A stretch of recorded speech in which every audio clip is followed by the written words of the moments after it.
बड' लेटेस्ट आपडेटआव बयखौबो बरायबाय। दिनैनि रादाबखौ फरायदों आं प्रमद खाख्लारि। गिबि निउज आपडेट दङ। कर'ना भाइरासनि सन्देरनाया खम जायोब्ला फैगौ 1 सेप्तेम्बरनिफ्राय थाखो 9, 10, 11, 12निफ्राय जौमा फरायसालिफोरखौ खुलिनो सानदों सरकारा। मैया 30 जुलाइआव बे बाथ्राखौ फोसावनानै सोलोंथाइ मन्थ्रि रानथ पेगुआ बुङो दि कभिडनि थासारिया दासान्दि मोजां जाहांबोबाय। बिब्दियै थासारिया मोजाङैनो थायोब्ला बेफोर थाखोनि थाखाय फरायसालिफोरखौ खेवनाय जागोन। बिनि सायाव गिबि मन्थ्रिजों सावरायनाय जागासिनो दं। फरायसालिफोरखौ खुलिनायनि थासारि जायोब्ला बे बेलायाव सावस्रि बिफानजोंबो सावरायनानै मोनसे गोनां SOP फोसावनाय जागोन होननानैबो सोलोंथाइ मन्थ्रि बिथाङा फोरमायो। नैथियाव दङ। मिजोराम पुलिसआ गिबि मन्थ्रि डक्टर हिमन्त बिश्व शर्मानि हेंथायै केस होदों। थांनाय 22 जुलाइ खालार खालि आसाम मिजोराम सिमना लेलापुराव सोमजिनाय दाङाबाजिनि सायाव बुथारनो आरो दायनिगिरि खालामनो फाव फान्दायनो नाजानायनि सायाव मिजोराम पुलिसआ आसामनि गिबि मन्थ्रि डक्टर हिमन्त बिश्व शर्मानि हेंथायै केस फाइल खालामो।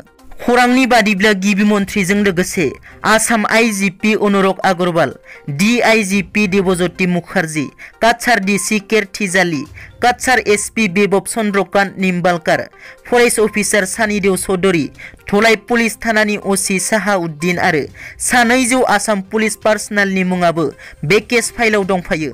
बे केस फाइलखौ खालामदों फाइरेंटे पुलिस थानानि इन्सपेक्टर एच लाल चावैमाविया। थामथियाव दङ। बाक्सा जिल्लानि गरेस्वर बाथाबारि गामिनि गौतम बर' बिथाङा गोबाव सम बर'नि बिग्रायारि हानजा NDPआव खामानि मावबोनानै दिनै गावनि जिउ राहाखौ खुंलांनायनि थाखाय मोनसे मोजां थांखि लादों। बिथाङा ना फिसिनो थाखाय 3 बिगा हायाव फुख्रि जावनानै ना फिसिनो जागायबाय। बिथाङा ना फिसिनानै माबोरै रां खामायनो हायो बेखौ मावनानै दिन्थिदों। ब्रैथियाव दङ। सासे सिख्लाखौ गाज्रि आखु दिन्थिनाय भिडिअ'आ ससियेल मिडियायाव भाइराल। गुवाहाटी नोगोरमायाव सानथिं बाथिं सासे सिख्लाखौ गाज्रि आखु दिन्थिदों सासे सेंग्राया। सिख्लाया फोरमायनाय बादिब्ला हारसिं थांबाय थानाय समाव सासे सेंग्राया स्कुटिखौ लाखिनानै जायगानि मुं सोङो आरो बिनि उनाव सिख्लानि प्राइभेट पार्टखौ हमनानै खारखोमानो नाजायो। नाथाय साहसि गोनां सिख्लाया गाज्रि आखु दिन्थिग्रा सेंग्राखौ होनांगौ बायदि साजा होदों आरो बिनि उनाव पुलिसा जाथाय जायगायाव फैनानै सेंग्राखौ हमनानै लाङो। बिनि उनाव सेंग्रानि हेंथायै केस रेजिस्टार खालामो सिख्लाया। बाथियाव दङ। बर' रायजो बिटिआरआव राजखान्थिनि बारा सोलायनो हागौ। हाग्रामा महिलारि प्रमद बर' आरो हिमन्त बिश्व शर्मा साथामबो आखाइ हमलायगोन नामा? हाग्रामा महिलारिया फिन BJPआव जयेन जाफिनगोन नामा?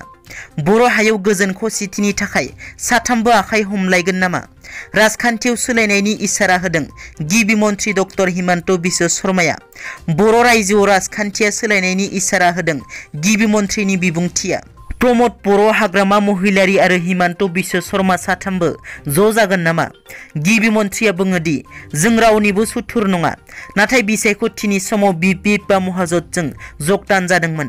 बिनि उनाव आं BPFजों राजखान्थिनि सोमोन्दो सावरायनाय जायाखै, नाथाय बर' हायाव गोजोननि थाखाय जा खालामनांगौ जों अरायसम थियारि दं। दथियाव दङ। बारग' NDP महलदारफोरनि सायाव रायजोफोरनि खुद्रिसारनाय। बाक्सा जिल्लानि तामुलपुर महकुमानि सिङाव थानाय नाग्रिजुलि ओनसोलनि बर' नदी दैसा सेरनि रायजोफोरा बारग' NDP महलदार आरो गुबुन गुबुन महलदारफोरनि सायाव खुद्रिसारदों।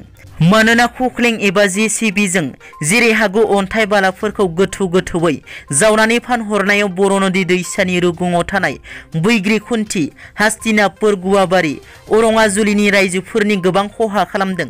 मख'नो गोनांदि बर' नदी दैसा रुगुं खुरखानायनिफ्राय रैखा मोननो सेरनि गोबां रायजो राजाफोरा बोसोरफ्रोमबो फैसा खांनानै माथावरि खोनानै लानो गोनां जायो।